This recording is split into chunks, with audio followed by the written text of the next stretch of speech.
Welcome back to CMA पाठशाला। Hello friends, आज हम कंटिन्यू करेंगे हमारे प्रीवियस वाले वीडियो में जिसमें हम लोगों ने सीआरए 1 के बारे में पढ़ा था। हम लोगों ने उस वीडियो में material cost and employ cost पढ़ लिया था। आज हम स्टार्ट करेंगे यूटिलिटीज से। तो आइए देखते हैं यूटिलिटीज में क्या लिखा है। लिखा है a proper record shall be maintain. ठीक है, तो हमें प्रॉपर रिकॉर्ड क्या करना है, मेंटेन करना है। Showing the quantity and cost of each major utility. सबसे पहला पॉइंट कि यूटिलिटी क्या होता है। यूटिलिटी मतलब जैसे हम किसी भी चीज़ को लाइक फैक्ट्री में जो हम मतलब जिसके थ्रू हम अपना लाइक प्लांट और ये सब चीज़ चला पा रहे हैं लाइक मशीन्स वगैरह, ठीक है, तो उसी को यूटिलिटी बोलते हैं। सच एज मतलब पावर, वाटर, स्टीम। बहुत सारी फैक्ट्री में स्टीम से वर्क होता है, किसी फैक्ट्री में पावर से वर्क होता है, ठीक है, किसी में वाटर से वर्क होता है, तो वो सारे चीज़ आते हैं यूटिलिटीज़ में। ठीक है, तो यहाँ पे बोला गया है कि हमें प्रॉपर रिकॉर्ड मेंटेन करना है किस चीज़ का, यूटिलिटी का। ठीक है, किसका, पावर का, वाटर का, है ना, लिखा है water, steam, effluent treatment. Effluent treatment क्या होता है, लाइक वेस्टेज, वेस्टेज का जो ट्रीटमेंट होता है उसको बोलते हैं एफ्लुएंट ट्रीटमेंट। ठीक है, एंड अदर रिलेटेड यूटिलिटीज। ठीक है, produce and consumed by the different cost centres. Like अलग अलग किसी भी कंपनी का लाइक अलग अलग कॉस्ट सेंटर्स है, वो कितना यूटिलिटीज को यूज कर रहा है, कितना लाइक कंज्यूम हो रहा है, क्या प्रोड्यूस हो रहा है, सब कुछ हम लोगों को रिकॉर्ड करके रखना है। ठीक है, कैसे, ईच यूटिलिटी सेपरेटली, मतलब सारी चीज़ का सेपरेटली हम लोग को लिखना है। ठीक है, तो उसके बाद है सेकेंड पॉइंट हमारा, each type of utility shall be treated as distinct cost object. मतलब क्या है कि हम लोगों को सेपरेट सेपरेट कॉस्ट ऑब्जेक्ट की तरह उसको ट्रीट करना है, वैसे ही हम लोगों को सेपरेट रिकॉर्ड उसका मेंटेन करना है। ठीक है, फिर है हमारा पॉइंट सी। पॉइंट सी में लिखा है cost of utility purchased. Like अगर हमारे फैक्ट्री में खुद प्रोड्यूस नहीं हो रहा है, ठीक है, बहुत सारे लाइक क्या होता है फैक्ट्री में कि खुद प्रोड्यूस हो रहा है, लाइक वहाँ पे खुद हम लोग जनरेट कर रहे हैं और उसी को खुद ही यूज़ कर रहे हैं, लेकिन अगर हमारे फैक्ट्री में नहीं हो रहा है, ठीक है, जब हम परचेज कर रहे हैं तो हम लोगों को क्या करना है, परचेज कॉस्ट। ठीक है, cost of utility purchase shell be measured at cost of purchase including the duty taxes. Like वही जो हम लोगों ने पढ़ा था लैंडेड कॉस्ट, हाँ वही है ये। ठीक है, तो ये भी हो गया हमारा लैंडेड कॉस्ट। ठीक है, लैंडेड कॉस्ट। उसके बाद है हमारा कॉस्ट ऑफ सेल्फ जनरेटेड। अगर हम अपने फैक्ट्री में खुद जनरेट करें, यहाँ पे हम लोग क्या कर रहे थे, बाहर से खरीद के ला रहे थे, और यहाँ पे करना है हम लोगों को सेल्फ जनरेट कर रहे हैं हम लोग। ठीक है, फॉर ओन कंजम्पशन, मतलब खुद के कंजम्पशन के लिए खुद जनरेट कर रहे हैं, खुद यूज कर रहे हैं। शैल कंप्राइज डायरेक्ट मटीरियल, तो उसका वैल्यूएशन कैसे करेंगे, डायरेक्ट मटीरियल जो लगा, डायरेक्ट एम्प्लॉय कॉस्ट जो लगा, एक्सपेंस जो लगा हम लोगों का, ठीक है, उसके बाद फैक्ट्री ओवरहेड। ठीक है, तो वो हमारा उससे क्या आ जाएगा, क्या आएगा, यूटिलिटी। ठीक है, यूटिलिटी का जो वैल्यूएशन था वो ऐसे ही होगा। ठीक है, उसके बाद है point number E, in case of utilities generated for the purpose of inter unit transfer. Like एक फैक्ट्री में बहुत सारे डिपार्टमेंट्स है, ठीक है, तो हम लोग क्या कर रहे हैं, लाइक इस डिपार्टमेंट में बन रहा है तो दूसरे में कंज्यूम हो रहा है। ठीक है, तो वो ये मतलब ये केस उसी में आएगा, इंटर यूनिट ट्रांसफर। ठीक है, the distribution cost incurred for such transfer shall be added to the cost of utility determined as above. तो क्या करेंगे, जितना कॉस्ट हमारा मतलब जो भी हमारा इसमें लाइक वैल्यूएशन तो वैसे ही होगा, डायरेक्ट मटेरियल, डायरेक्ट एम्प्लॉय, लेकिन क्या होगा जब हम लोगों ने ट्रांसफर किया तो वो जो डिस्ट्रीब्यूशन कॉस्ट आया वो भी इसमें इंक्लूड हो जाएगा। ठीक है, तो ये था हमारा पॉइंट नंबर ई। फिर हमारा point number F, cost of utility generated for the inter company transfer shall comprise direct material cost, direct employ cost, direct expense, factory overhead, distribution cost and share of administrative overhead. यहाँ पे बोला है cost of utility generated for inter company transfer. ठीक है, तो यहाँ पे क्या बात हुआ, इंटर कंपनी ट्रांसफर के लिए। ठीक है, ट्रांसफर शैल कंप्राइज, तो क्या क्या होना चाहिए उसमें, इसमें डायरेक्ट एडमिनिस्ट्रेटिव ओवरहेड भी आएगा। ठीक है, फिर है हम लोगों का कॉस्ट ऑफ यूटिलिटी जनरेटेड। ठीक है, cost of utility generated, cost of utility generated, cost of utility generated for the sale of to outside. ठीक है, लाइक हम लोग सेल कर रहे हैं, जो हम लोग यूटिलिटी बना रहे हैं उसको सेल कर रहे हैं। ठीक है, to outside party shall comprise direct material cost, direct employ cost, direct expense. तो उसमें क्या क्या आ जाएगा, ये सब यहाँ पे लिखा हुआ है। ठीक है, इसमें मार्केटिंग भी आएगा, लाइक हम लोगों को बेचना है ना, तो उसमें क्या आएगा, मार्केटिंग का भी कॉस्ट आएगा। ठीक है, तो ये हो गया हम लोगों का ठीक है, तो ये हमारा आ गया। इसमें क्या गया, एडमिनिस्ट्रेटिव, मार्केटिंग, ठीक है, ये सब अलग अलग क्या हुआ, इसमें सिर्फ मार्केटिंग ओवरहेड हमारा अलग से आया क्योंकि हम लोगों को इसमें सेल करना है।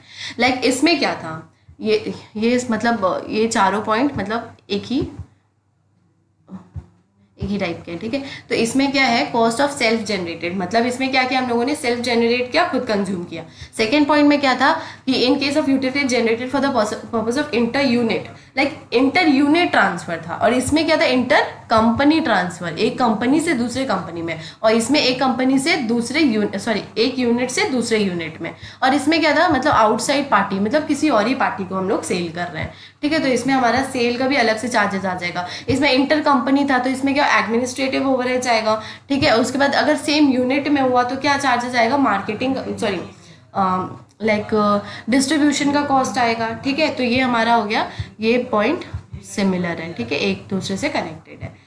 उसके बाद है हमारा फाइनेंस कॉस्ट, ठीक है। फाइनेंस कॉस्ट के बारे में हम लोगों ने पहले भी पढ़ा था कि क्या करना हम लोगों को, शैल नॉट फॉर्म, ठीक है। ये हमारा कॉस्ट ऑफ यूटिलिटी में पार्ट नहीं लेगा। उसके बाद है cost of utility shell include the cost of distribution of such utility, the cost of distribution shell consist of the cost of delivery, ठीक है। तो ये हम लोगों ने पढ़ ही लिया कि इसमें क्या आएगा, जो हम लोगों का डिस्ट्रीब्यूशन कॉस्ट होगा वो भी इंक्लूड होगा, तो हम लोगों को ये पता है ऑलरेडी।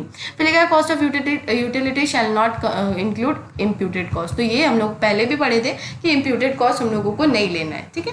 उसके बाद है where the cost of utility is accounted at standard cost, तो ये पॉइंट हम लोगों ने पहले भी पढ़ा था, है ना, मटेरियल कॉस्ट में भी पढ़ा था स्टैंडर्ड कॉस्ट के बारे में। तो सेम ट्रीटमेंट इसका भी है, the price variance related to the utility shall be treated as part of cost of utility and the portion of usage variance due to the normal reason shall be treated as part of cost utility, ठीक है।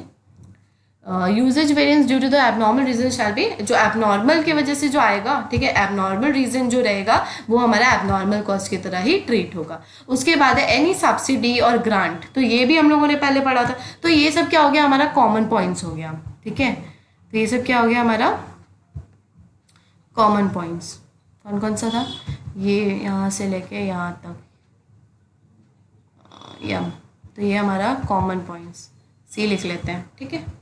ये हो गया हमारा common points. तो any subsidy वाला भी हम लोगों ने पढ़ लिया था कि अगर किसी चीज़ में हम लोगों को किसी रॉ मटेरियल में या किसी भी चीज़ में सब्सिडी मिलता है तो उसका जब हम लोग कॉस्टिंग लाइक वैल्यूएशन करेंगे तो जो हम लोगों को सब्सिडी मिला है तो उसको रिड्यूस करके करेंगे, ठीक है।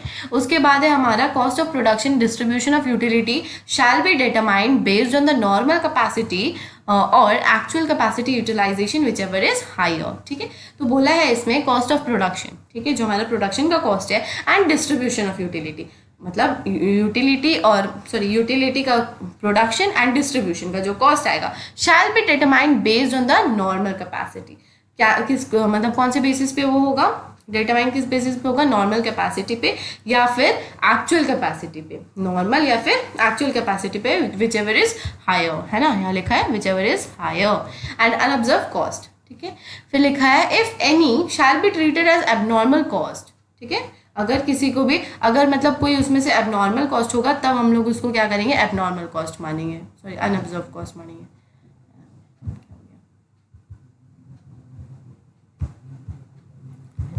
ठीक है।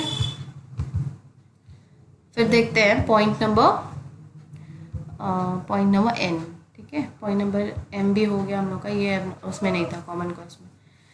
तो फिर है any abnormal cost where material अर्न quantifiable shall not part cost of utility, ठीक है। तो ये क्या होगा, एबनॉर्मल कॉस्ट भी, ये भी हमारा कॉमन पॉइंट था, याद है आप लोगों को, तो ठीक है। तो ये भी हम लोगों का कॉमन पॉइंट है, सी लिख लेते हैं, जो भी कॉमन पॉइंट था उसके पास सी लिख लेते हैं हम लोग। फिर हम लोग का पेनाल्टी, तो पेनाल्टी भी क्या था हम लोगों का, कॉमन पॉइंट था, ये भी आ गया हम लोगों का कॉमन पॉइंट। जो भी कॉमन पॉइंट था मैं उसे येलो से टिक कर रही हूँ, ठीक है। फिर है नेक्स्ट है क्रेडिट और recoveries relating to utility including cost of utilities provided to outside,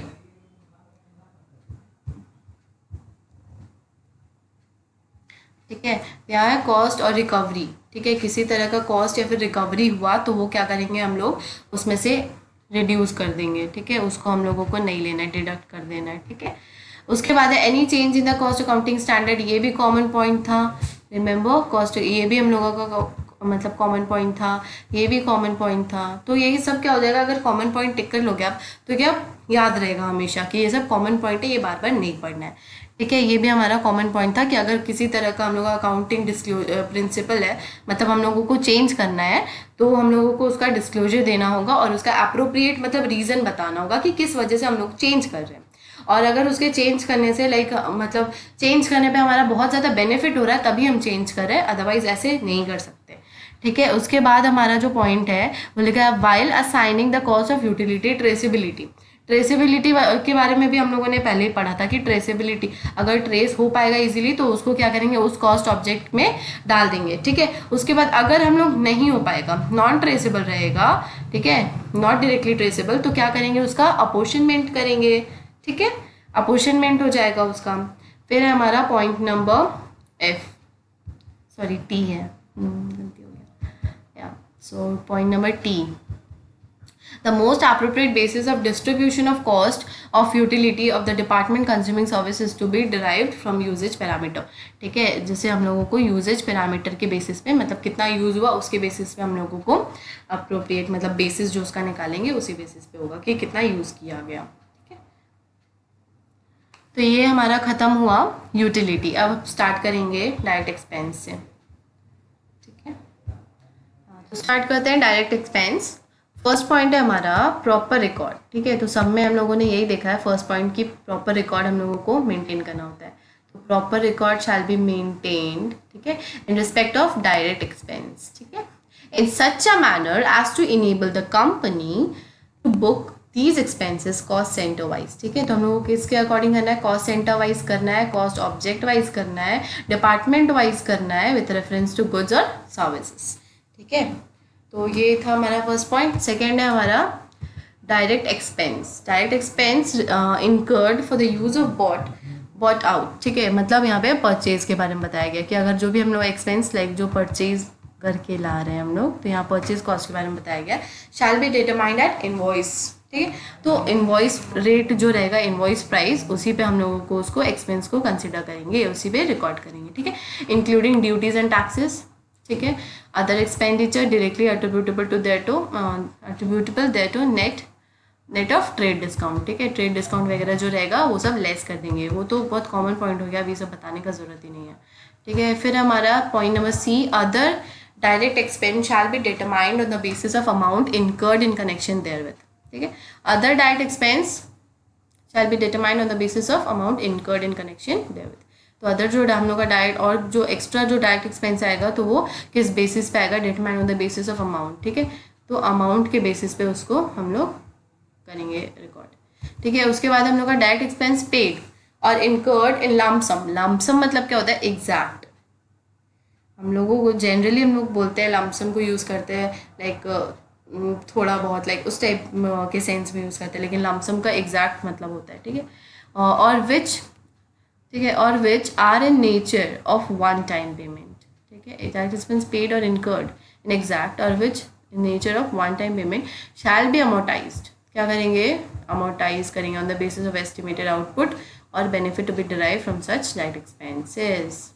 क्या कर देंगे, अमोर्टाइज करेंगे। किसको करेंगे, जो एग्जैक्ट हम लोगों को मतलब जो एग्जैक्ट पेमेंट हुआ है, ठीक है, एग्जैक्ट ये डायरेक्ट एक्सपेंस था तो उसका हम लोग अमोर्टाइजेशन करेंगे, ठीक है।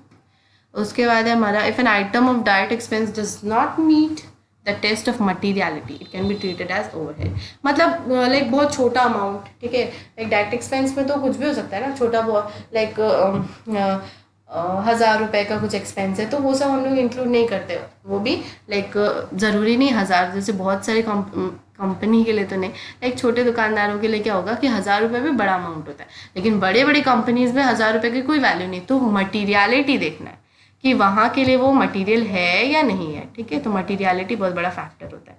उसके बाद हमारा फाइनेंस कॉस्ट। तो फाइनेंस कॉस्ट हमारा कॉमन पॉइंट है, ठीक है, कॉमन पॉइंट। उसके बाद है where direct expenses are accounted at standard cost, तो ये भी आ गया हमारा कॉमन पॉइंट। फिर हमारा एनी सब्सिडी, ये भी हमारा कॉमन पॉइंट। कॉमन पॉइंट बार बार नहीं पढ़ेंगे ना, सेम चीज़ लिखा है। एनी एबनॉर्मल पोर्शन, तो ये भी हमारा कॉमन पॉइंट के एबनॉर्मल पोर्शन को क्या करेंगे हम लोग, abnormal portion of the direct expense where it is material and quantifiable shall not form, ठीक है। तो एबनॉर्मल कॉस्ट वैसे भी फॉर्म नहीं करता। इसमें भी क्या लिखा था कि cost object which amount are related, ठीक है, रिड्यूस कर देंगे, ठीक है, सब्सिडी ग्रांट वो सब जो रहता है उसको रिड्यूस करते ही हम लोगों को पता हो गया, रटा गया अभी सब चीज़। फिर हमारा पेनाल्टी वगैरह भी क्या हो गया हम लोगों का कॉमन पॉइंट। फिर ये क्रेडिट और रिकवरी, ये भी कॉमन पॉइंट। सब तो कॉमन पॉइंट ही ऐसे ही ख़त्म हो जाएगा। हाँ तो ये ख़त्म होने आ गया, यस। हाँ तो ये क्या था, क्रेडिट और रिकवरी कॉमन पॉइंट, ठीक है। एनी चेंज इन अकाउंटिंग, ये भी कॉमन पॉइंट। फिर है direct expense that are directly traceable, तो जो डायरेक्टली ट्रेसेबल रहेगा उसको क्या करेंगे, कॉस्ट ऑब्जेक्ट के अकॉर्डिंग असाइन कर देंगे। तो ये हमारा ख़त्म हुआ डायरेक्ट एक्सपेंस। नेक्स्ट हम पढ़ेंगे रिपेयर एंड मेंटेनेंस। तो रिपेयर एंड मेंटेनेंस देखते हैं।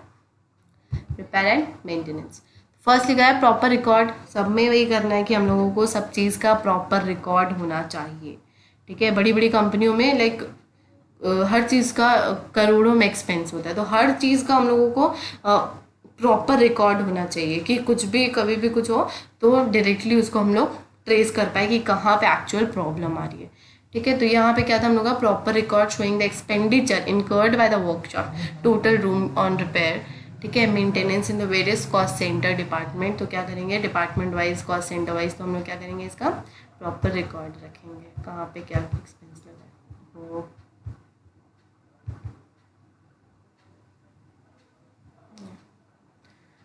So next है repair and maintenance cost shall be the aggregate of direct and indirect costs relating to repair and maintenance activity. Direct cost shall include the cost of material, consumable stores, spares, manpower, equipment usage, utility and other identifiable resources consumed in each activity. ठीक है, तो इसमें क्या बोल रहा है, कहाँ गया, या बोला है repair and maintenance cost shall be aggregate of direct and indirect cost, ठीक है। तो रिपेयर जो मेंटेनेंस रहेगा वो डायरेक्ट एंड डायरेक्ट का अग्रीगेट होना चाहिए relating to repair and maintenance activity, वही चीज़ बोला है। उसके बाद लिखा है direct cost shall include the cost of material. Direct cost में क्या होना चाहिए, cost of material, consumable store, spares, man power, equipment, usage, utility, सब चीज़ का लाइक सबका वो साम होना चाहिए, ठीक है। And other identifiable resources consumed in each activity. Indirect cost shall include the cost of resources common to various repairs and maintenance activity such as man power, equipment, usage. उसके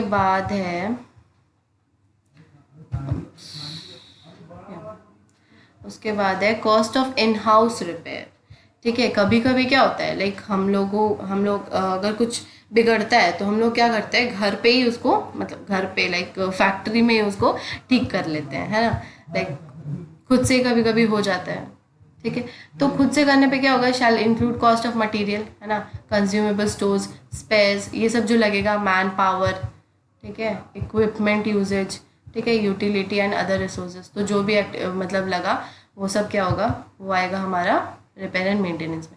फिर है cost of repair and maintenance activity carried out by outside contractor, मतलब कोई बाहर वाले ने आके ठीक किया, ठीक है। इनसाइड द एंटिटी, हमारे फैक्ट्री में आके बाहर वालों ने ही ठीक किया है, ठीक है। तो वो ये पॉइंट हो गया। Entity shell include the charges payable, ठीक है, जो हम लोगों ने चार्जेस पे किया। उसके बाद to the contractor and cost of material, जो पर हम लोग पढ़े, cost of material, consumable stores, spares, man power, equipment, usage, utility and other cost incurred by the entity for such job, ठीक है। उसके बाद सेम पॉइंट मतलब उसी से रिलेटेड है, cost of repair and maintenance job carried out by the contractor at its premises. मतलब यहाँ पे हमारे यहाँ ठीक नहीं हुआ, लाइक होता है ना बड़ा बड़ा मशीन्स की ज़रूरत होता है, तो क्या होता है कि हमारे पास से वो लेके चल जाता है, लाइक अपने लाइक अगर हम लोगों को कारवर, मैं अपने मतलब नॉर्मल एग्जांपल दे रही हूँ कि अगर हमारा कारवर ख़राब होता है तो क्या होता है, वो डायरेक्ट वहाँ लेके जाते हैं ना अपने शोरूम में जहाँ पे ठीक किया जाता है, ठीक है। तो वही वैसे कि वहाँ पे भी वो लोग वैसे ही लेके चले गए अपने प्रीमाइसेस पे। शैल be determined at cost of invoice, ठीक है। तो वो लोग जो अपना इनवॉइस बना के देंगे उसी पे हम लोग उसको कंसिडर करेंगे। फिर है cost of repair maintenance job carried out by outside contractor shell include the charges made by the contractor and cost of own material, like हमारा भी कॉस्ट लगा, ठीक है, ओन मटेरियल कंज्यूमेबल हमारा भी लगा, मतलब वो लोग लेके भी गए हैं, ठीक है। Outside contractor shell include the charges, वो लोग चार्जेस जो पेड किया उसका सब चीज़ का सब जोड़ जाड़ के जो भी आएगा वो रिपेयर एंड मेंटेनेंस में जाएगा, ठीक है। फिर each type of repair and maintenance shall be treated as distinct activity, तो इसमें भी उसमें भी था, जैसे पहले जो डायरेक्ट एक्सपेंस में उसमें भी यही था, डिस्टिंक्ट एक्टिविटी की तरह ही हम लोग को मतलब सबका सेपरेट देना है, ठीक है। फिर cost of repair and maintenance activity shall be measured for each major asset category separately, ठीक है। तो ईच जो एसेट कैटेगरी को जो रहेगा उसी के बेसिस पे हम लोग मतलब सेपरेटली रिकॉर्ड करेंगे। फिर है cost of spares replaced which do not enhance the future economic benefit, ठीक है। Cost of spares replaced which do not enhance the future economy, तो इस पॉइंट में बता रहा है कि लाइक कॉस्ट ऑफ स्पेयर जो हम लोगों ने रिप्लेस किया, मतलब किसी स्पेयर्स को जो हम लोगों ने रिप्लेस किया, लेकिन वो क्या होगा हमारे फ्यूचर इकोनॉमिक बेनिफिट, मतलब हम लोगों को फ्यूचर में वो बेनिफिट नहीं देने वाला है, ठीक है। यहाँ पे उसके बारे में बात किया गया है, ठीक है। Include under the repair and maintenance cost.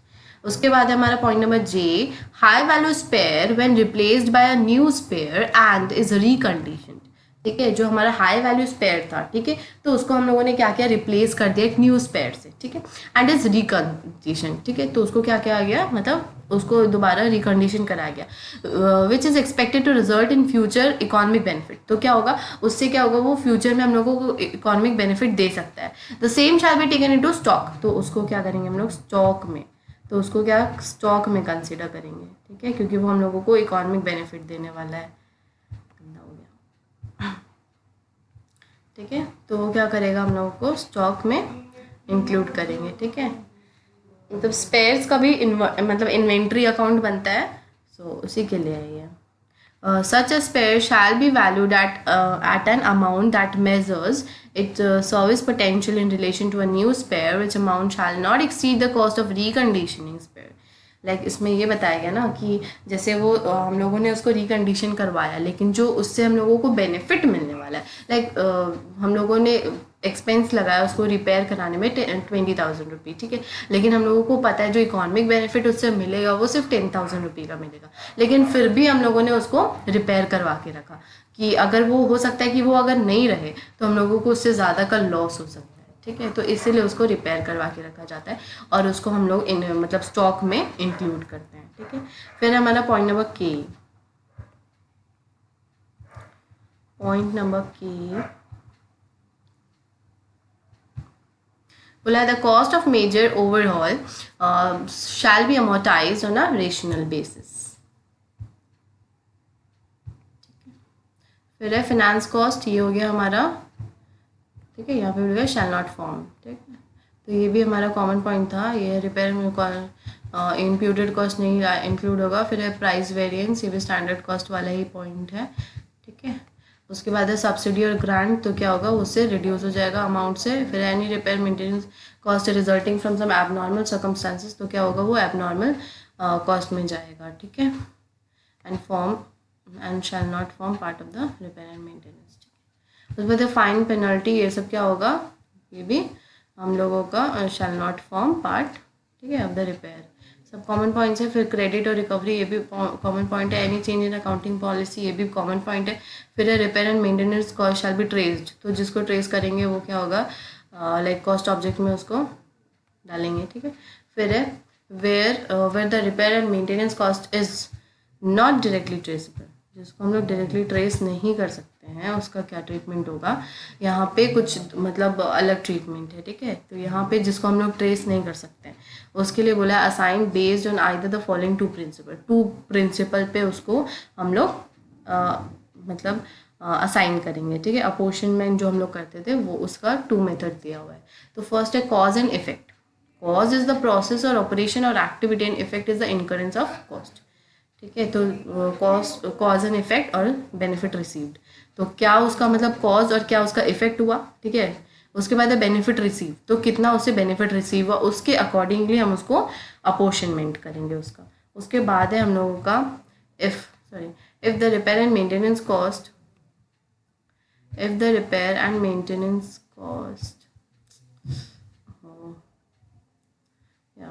so if the repair and maintenance cost including the share of the cost of reciprocal exchange of services, is shared by the several cost object. The related cost shall be measured as an aggregate and distributed among the cost object.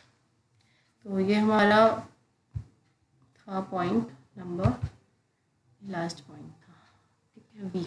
If the repair and maintenance cost including the share, ठीक है, is shared by several cost object, मतलब जो हमारा repair और maintenance cost लगा वो मतलब बहुत सारे कॉस्ट ऑब्जेक्ट के साथ शेयर हो रहा है, तो उस टाइम क्या करेंगे, the related cost shall be measured as aggregate and distributed among the cost. तो क्या करेंगे, उसका भी अपोर्शनमेंट करेंगे, ठीक है, क्या करेंगे, डिस्ट्रीब्यूट कर देंगे सारे कॉस्ट ऑब्जेक्ट में उसके मतलब अकॉर्डिंगली, जैसे जिसका कॉस्ट लगा या फिर जो भी उसका बेसिस रहेगा उसी के अकॉर्डिंग. तो ये हमारा एंड होता है रिपेयर एंड मेंटेनेंस के साथ. नेक्स्ट हम स्टार्ट करेंगे फिक्स्ड एसेट्स एंड डेप्रिसिएशन दूसरे वीडियो में, ठीक है. तो आज के लिए इतना ही काफ़ी है. So thank you, bye bye. अगर पसंद आया हो तो लाइक ज़रूर करना, मुझे मोटिवेशन चाहिए नेक्स्ट वीडियो बनाने के लिए, तो आप लोग मुझे भी मोटिवेट करते रहा करो यार. सो बाय बाय.